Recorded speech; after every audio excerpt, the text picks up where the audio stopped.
Alright, hello everyone, welcome back to the channel. So, I know I have not uploaded a video in quite a long time, however today I've decided I want to start uploading again for you guys hopefully, and I'm going to be starting a series about scripting in Roblox Studio, and basically how to use Roblox Studio, instead of doing like very focused on one thing and how to make it. It's just going to be a overall tutorial trying to teach people the basics of scripting in Roblox Studio and how it works so they can get an understanding of it and hopefully start making whatever they want without needing a tutorial for every small thing. So since this is the first part of the series, we're just going to be going over the basics of Roblox Studio. I'm not actually going to cover any scripting in this part. So if you already know how to use Roblox Studio, like how to open your Explorer, change properties of parts, how to use all the movement tools, change your game settings, add parts, use the toolbox, all that really basic stuff, then you can skip this part and go to the next part. If you're watching this as soon as this was uploaded, the next part won't be up yet. It'll take a bit. I'm not sure how often I'll be uploading these, but I'll try to not leave a huge gap in between the videos. But yeah, this part we're going to be covering how to make a place, open your different windows, basically what the workspace is. I'm going to kind of explain what different parts of the studio are. Really just the basics of Roblox Studio as a whole and how it functions, and not just the scripting side of it in the scripting language. So first thing first, when you are making a game, I'm just going to go back to my home page here so we can display it from the start, is you're going to want to go up to the top where it says create and click on that create button. This will bring you to this tab where you have options to create games, edit, sponsor, or change the settings of any of your previously created games. You can also switch to group creations and see creations and games under different groups that you're a part of that you have development permission for. Today we're going to be making a game just under my account. Basically the difference is if you make the game under your account, you have ownership of the game. The game is listed as yours, it is your ownership, it belongs to you, and you can manually add other people to edit it and test it through Team Create. Whereas if you create it under a group, the selected group will have ownership. So instead of the game saying created by Fungo Dev, it would say created by Creative Cloud. So say you're opening a studio with your friends, you're going to want to make a group and then create the game under the group. And then anybody with development permissions in that group will be able to edit games. So if you go to a group and you create a role and call that role developer, for example, you can change permissions and accesses for different roles. You would give that role permission to create, edit, and change settings for group games and stuff like that. Then they'd be able to edit all the games and playtest them and so forth. Today I'm just going to be making it under my account. I already have two places because I recorded this whole video already, but my mic off, so this is the second time we're recording it. Mic's on this time though, hopefully. So when you click create, you're going to be brought to this screen. This is where you can choose a template for the game you're creating.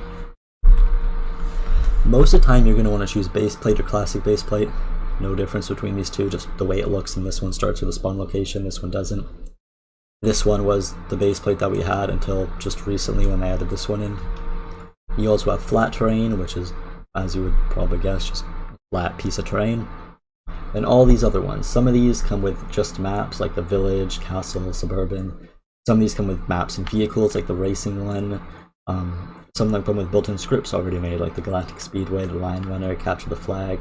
I think all three of these also come with built-in scripts, the Team FFA Arena, Combat, and Move It Simulator. But you're only going to want to use those really if you're just like a really beginner, and say you're just learning scripting and you just want a basic city map for a game you're making because you just want a city to practice with, or you just want a castle to practice with or something. But 9 times out of 10, when you're creating a new Roblox Studio place, you're going to pick one of the two base plates. Which base plate you use does not matter. I've been going with this new one because I like it better, that's why they added this one. This one's kind of ugly, this one's less ugly. Next, you have your basic settings where you can change the name for your game. So I'm just going to call this Roblox Studio Basics Tutorial. This is the name that shows up. For example, jailbreak, the name's obviously jailbreak. It's, oh crap, that's the wrong button. We're going to go back to this here. I'm going to open the games page for a second. So say you see a game on your games page, the name gets displayed here underneath your icon. That's what the name is, so I would just change this to basic scripting tutorial 2021. And the description is what gets shown down here in the description area. Just a description of your game. You can add whatever you want. Codes if you have them, links to your Twitter and stuff, a description of the game, a how to play. Note, if you have any premium benefits, since Roblox gave us the ability to check what players have Roblox Premium, like the actual Roblox subscription, you can give players benefits based off of that, and you get rewarded for premium players playing your game. If you have any premium benefits in your game, you are supposed to list them in your description. So I'm just going to put a place for the YouTube series. And if I had any premium benefits, I would probably do premium benefits and like, sorry about that, got cut out. So for the description, as I was saying, you would just put a description in your game, so like 2021 tutorial series place. And there's 2 more tabs under the create a game section, access. It has what devices the game can be played on. I'm just going to set mine to computer. You can also enable Xbox, but you have to agree to all of these terms because of the what is it? The ESRB ratings that Microsoft gives its games.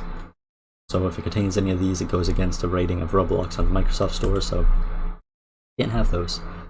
Maximum player count is how many people can be in one server at a time. I'm just going to drop that to 25. How the servers are filled. Usually, leave it like this. That's just going to make it the best. What Roblox thinks is the best. This is fill it to the max. And this is customize how many slots to reserve. So say when people are joining a game, it's always going to leave 5 slots open. So this server will only fill to 20 people unless people are joining off their friends. So from people just clicking play, the server can it'll always reserve this many spots for people to join off of friends and stuff like that. Access. Who has access to the game? You can do,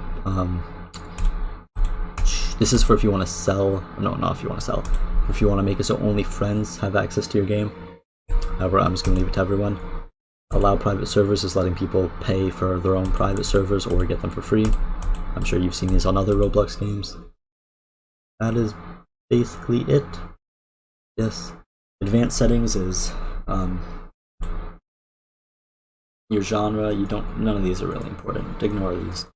Whatever you do, don't click this checkbox. This makes it so that other people can copy your game and open it for themselves, and you don't want that. That's bad. Now that we're done all that, I'm going to click create game.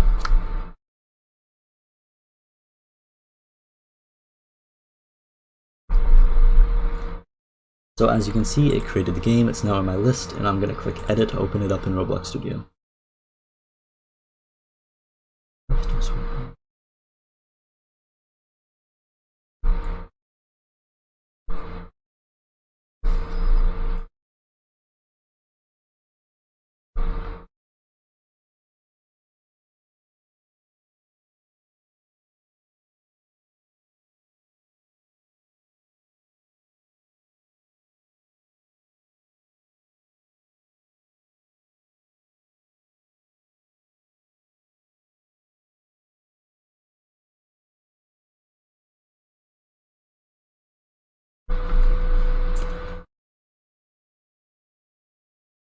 So now, as you can see, Roblox Studio is loaded, and when you're first loading into Studio for the first time, you probably won't have any of these windows. You might, but if you don't, the first thing you're going to want to do is open those, because you're pretty much always going to want Explorer or Properties open. I can think I may have closed them a couple times, but I'd say 9 out of 10 times. You're going to want both those windows open. Then Output, you'll always want open when you're programming. This is when any errors, warnings, prints, any of that will show up. So that's pretty much it for windows that you need open. So in our view here, we can see the workspace for our game. The workspace, as you can see over here too in the Explorer, is a service. It's a service that accesses the overworld for a game where any physical object is generated. So as you can see, our workspace contains our camera, which is what's allowing us to see. Terrain, you don't really need to worry about that right now, but if you were to build anything using the Roblox terrain system, it would go inside of there. then any physical objects. So our spawn location and our base plate are both under workspace because they're both physical objects in the game world. If you want to focus in on any object and you don't know where it is, for example, on the spawn location, say I didn't know where it was, click it in the workspace and press F, or in the Explorer and press F, and it'll focus you in on that object. And that's just a quick tip for if you lose any objects, you need to find it or something quickly. And click and hold your right mouse button and drag your mouse to around it like so. So next thing I'm going to be showing is inserting parts and how to use the toolbox. So for example, say you need a model but you don't know how to build something. You can go into your toolbox, you click the toolbox button at the top here, and it'll open up the toolbox. There are different sections, as you can see over here: models, images, meshes, audio, videos, and plugin. They're all what they say they are. So if you need a picture, a decal, an image, you go to images. Any models, you would go to models. It's basically a library of user-created and some Roblox-created assets for you to use when you're making games. However, I suggest avoiding the toolbox unless you are a really new developer and you're just practicing, because people that use these things, which are called free models, generally frowned upon in the game development community. You don't want to use them. If you do, use as very minimal amount as you can. Like for example, say you're making a character customizer and you need a face, go ahead and take a face out of images. If it's a face made by Roblox, that's even better. Just take it as a face. That's not a huge deal. If you were to just take this, throw it on a character, that's fine. That's made by Roblox. It'd be bad if, for example, you went and searched high school and took this high school model and used that as the entire map for your high school roleplay game. You don't want to do that. That is not... If you're practicing and you're just learning how to script and you need high school quick, by all means go ahead and use it. But if it's a game you're planning on releasing and you actually want to make a decent game, I would highly suggest not using them. The toolbox also contains your inventory, which are your models that are made by you or things that you've saved to your inventory. These you can usually go ahead and use. As you can see, there's some things made by me, some things made by my friends, some things that are already out of tutorials and such, some really old things, all that kind of stuff. You also have recently used stuff and creations, so just things you've made. So that's pretty much it for the toolbox. There's not much to it. It's just a library of user-created and pre-made Roblox assets for you to use in your games. Next, if you want to, so when you're building or making a game, you're going to need to insert a part at some point, obviously. Top here next to toolbox, you can see a part button. If you just click that cube, it'll import a block part, which is a perfectly fine block part that's now in our overworld. Say I want to delete this, you can right click it and do delete, or you can press the backspace or the delete key on your keyboard. You can also insert different shaped parts by clicking the little arrow below the cube to open a drop down menu. There's block, sphere, wedge, and cylinder. Those are the 4 default Roblox parts that you can get without needing meshes. They obviously all serve their own purpose. Like say you were making a car, you might want to use the block with the cylinders for the wheels or such.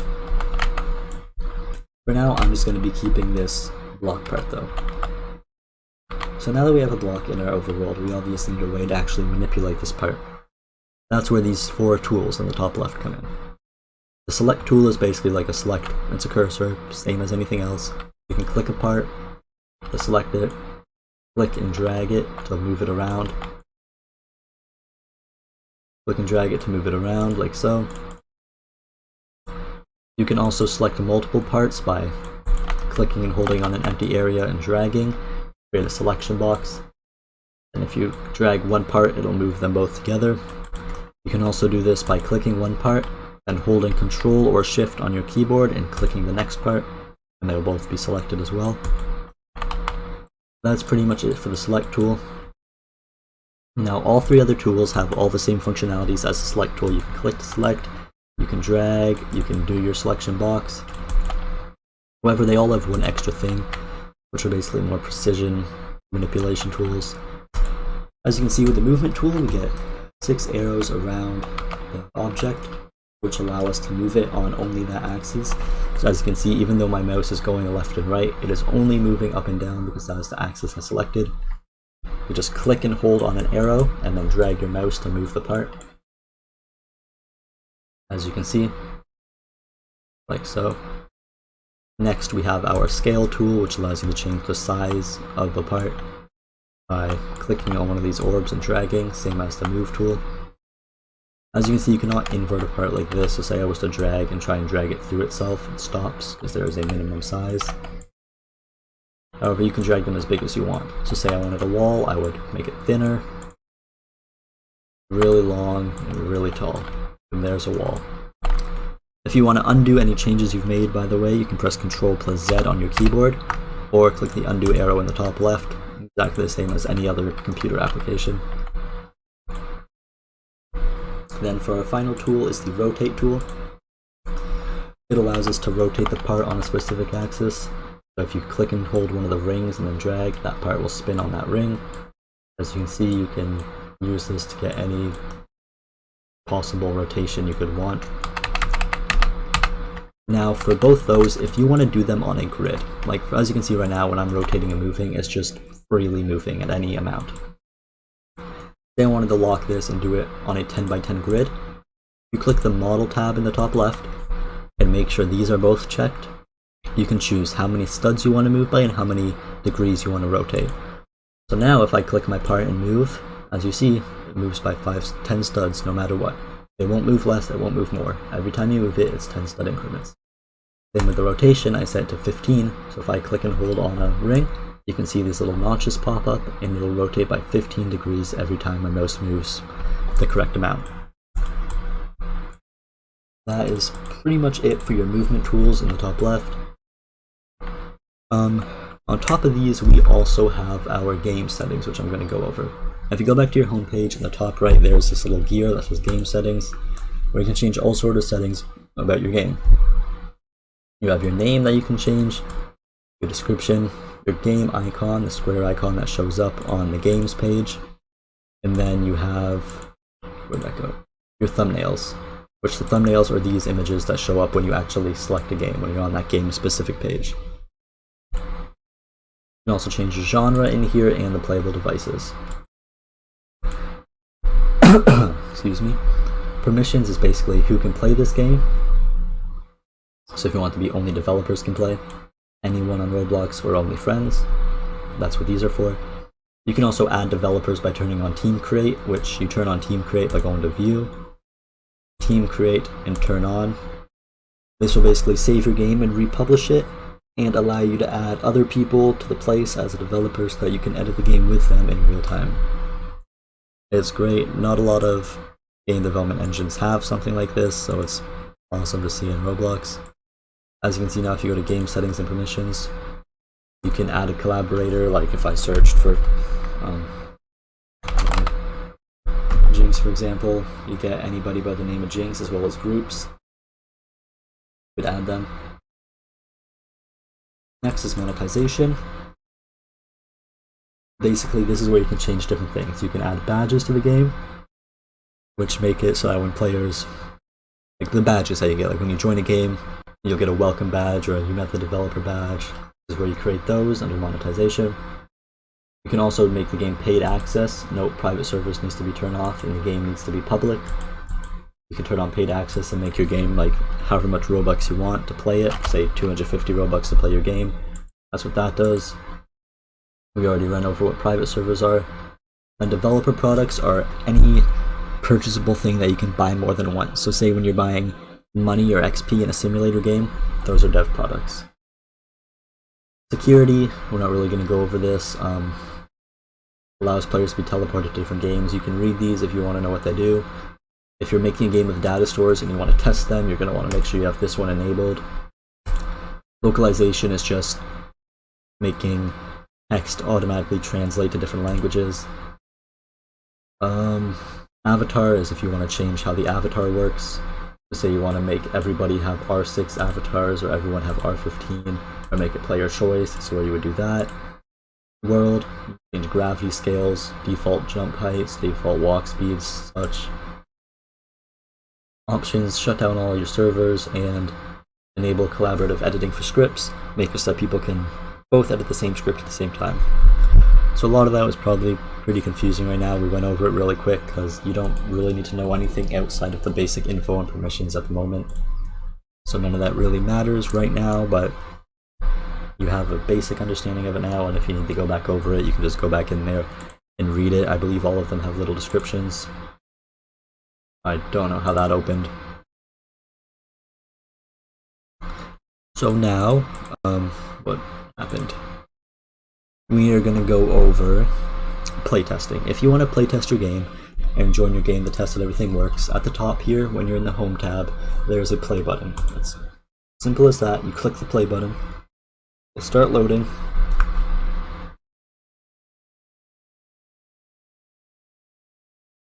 And then once it loads, it'll drop you into the game for you to playtest it. As you can see, it's like if I joined the game off the Roblox website, I can run around and do everything. There's not much to do in it in the moment, but you can test the game. That is all I'm going to cover for this tutorial. We just learned all the basics of Roblox Studio. It was very rushed, but it was just to kind of give you a basic understanding of how to navigate Studio, how to playtest your game, how to insert parts and scale them around, how to use a toolbox, the basics of the game settings, that kind of stuff. Next part, we'll be getting into variables. We're going to start actually scripting, so I'm going to be covering variables and hopefully maybe how to change parts, properties. I'm not sure how many different things I'm going to be putting into one video yet, so we'll figure that out next time, but we will be starting scripting next time. So make sure to subscribe and turn on post notifications so you don't miss that video. Also like the video if you enjoyed this and are excited for the next part, and comment down below any ideas for other videos that you have. Hope to see you all in the next video, and goodbye.